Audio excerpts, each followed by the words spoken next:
Telugu Desam party జాతీయ అధ్యక్షులు ఆంధ్రప్రదేశ్ రాష్ట్ర ముఖ్యమంత్రి వర్యులు గౌరవనీయులు శ్రీ నారా చంద్రబాబు నాయుడు గారి ఆదేశాల మేరకు మరియు ఎమిగనూరు నియోజకవర్గ శాసనసభ్యులైనటువంటి డాక్టర్ శ్రీ వివి జయనేశ్వరరెడ్డి గారి ఆదేశాల మేరకు ఈ రోజు నుండి 30వ తారీఖు వరకు నందవరం మండల కేంద్రమైన నందవరం దేశాయ్ నెట్వర్క్ కార్యాలయంలో ఈ రోజు నుండి తెలుగుదేశం పార్టీ యొక్క కార్యకర్తల సభ్యత్వాన్ని నమోదు కార్యక్రమం జరుగుతుంది.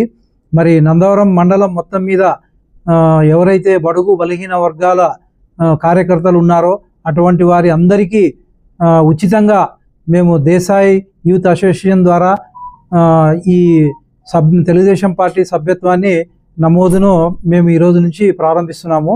దాదాపుగా నా మండలం మొత్తం మీద నందవరం మండలం మొత్తం మీద 2000 నుండి 3000 కార్యకర్తల సభ్యత్వాలను మేము నమోదు చేయాలని చెప్పేసి నిర్ణయించుకున్నాము.